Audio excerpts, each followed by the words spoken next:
So for this video, I thought it would be nice to talk about 5 albums that I feel deserve more attention. These are records that I personally love. Albums that might be a little lesser known, sometimes overlooked, but absolutely packed with incredible playing. There's some hard bop in here, a bit of post bop, and a touch of British jazz, and some truly brilliant musicians throughout. So let's get into it. The first album I want to talk about is The Freedom Book by the brilliant tenor saxophonist Booker Ervin. This one came out in 1964 on the legendary Prestige Records label, and the lineup on this session is fantastic. Alongside Ervin, you've got Jackie Byard on piano, Richard Davis on bass, and Alan Dawson on drums. If you're already familiar with Booker Ervin, you'll know he had a really distinctive tenor sound. It's bold, slightly raw, and incredibly direct. There's this kind of piercing quality to his tone that just cuts straight through the band, but it always carries a huge amount of emotion as well. For me, one of the standout tracks here is A Lunar Tune. This track has a wonderful momentum to it. Ervin just seems to generate these endless, swirling melodic lines as he moves through his solo. You can really hear his virtuosity on full display here. He's pushing the instrument hard, but it never feels forced. Alan Dawson's drumming is also excellent on this track. The hi-hats sit quite high in the mix, which really helps to maintain that quick, skippy, rhythmic feel. Underneath it all, Richard Davis provides this incredibly precise bass line that holds everything together, while Jackie Byard fills the harmony out with some really rich piano voicings. What I like about this album is that it doesn't really hold back. Even on slower pieces like Cry Me Not, there's still a strong sense of intensity in Ervin's playing. The tempo might drop slightly, but the emotional weight of his sound never does. It's a powerful record,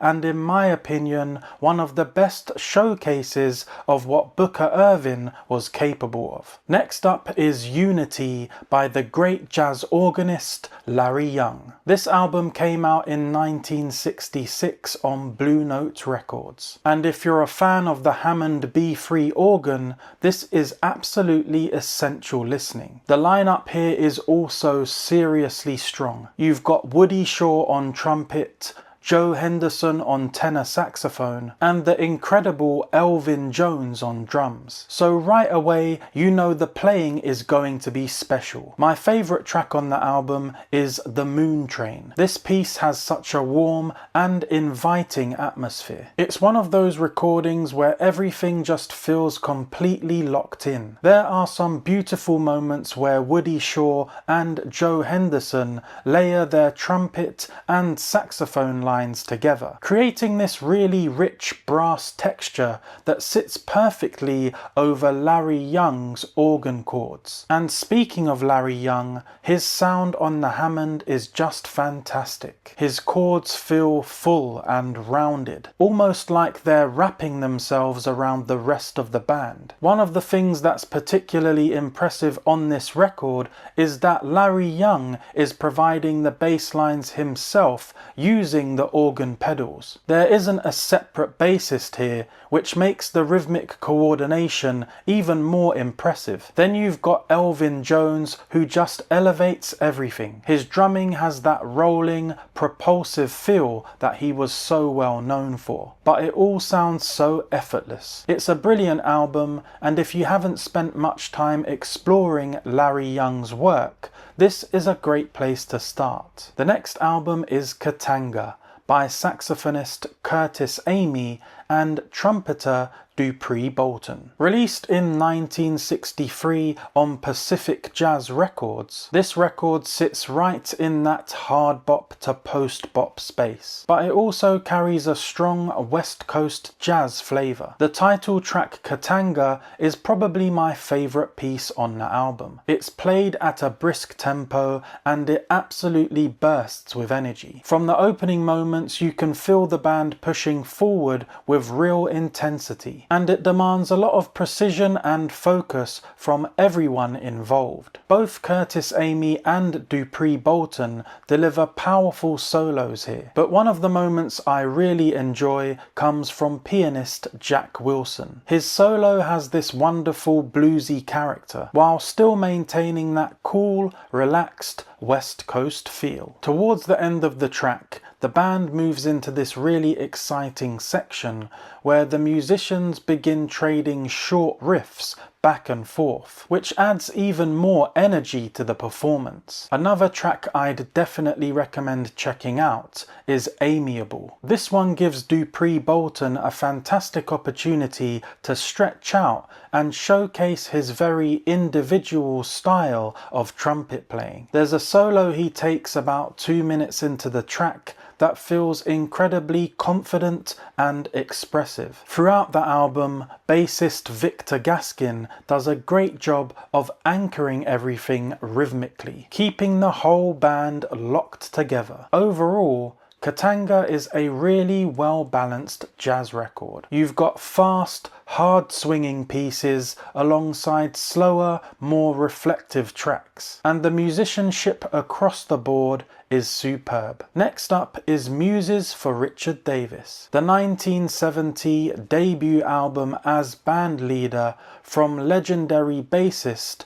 Richard Davis. Richard Davis played on an enormous number of classic jazz recordings during the 1960s and 70s, so it's always interesting hearing him step forward as a central voice on a project like this. The supporting cast here is outstanding. Musicians like Freddie Hubbard and Pepper Adams both appear on the record, along with several other fantastic players. One track that really stands out for me is Milk Train. This piece has a strong forward momentum and a really tight horn arrangement that gives the whole track a powerful sense of drive. The tune was written by trombonist Jimmy Nepper, who also delivers a fantastic solo here. Behind him, Roland Hanna lays down some beautifully supportive piano chords, while Lewis Hayes provides a big, open drum sound that fills the space without ever overwhelming the rest of the band. Another track I really enjoy is Toe Tail Moon. This piece closes the album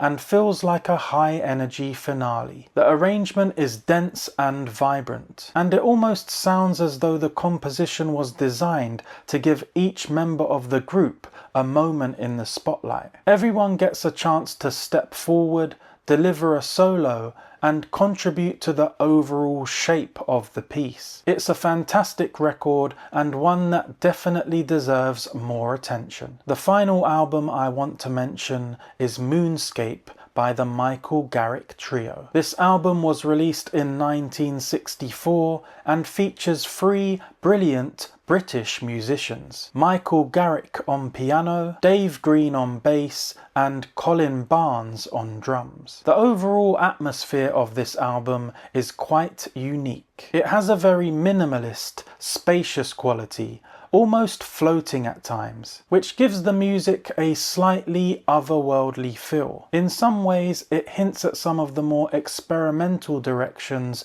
jazz would eventually move towards later in the decade. One of my favourite tracks here is Man Have You Ever Heard. This piece shifts slightly away from the album's more weightless atmosphere and moves into a darker, more driving swing. Dave Green and Colin Barnes provide a really strong rhythmic foundation, creating a slightly edgy, almost hypnotic groove for Garrick to play over. Michael Garrick's piano work here is particularly interesting because he often leans on these powerful left-hand chord patterns, giving the music a slightly percussive feel, while still maintaining the trio's more experimental character. Out of all the albums I've mentioned today, this is probably the most adventurous in terms of sound, but at the same time there's still plenty of structure in the compositions, so it never feels inaccessible. If you enjoy exploring the more atmospheric side of jazz,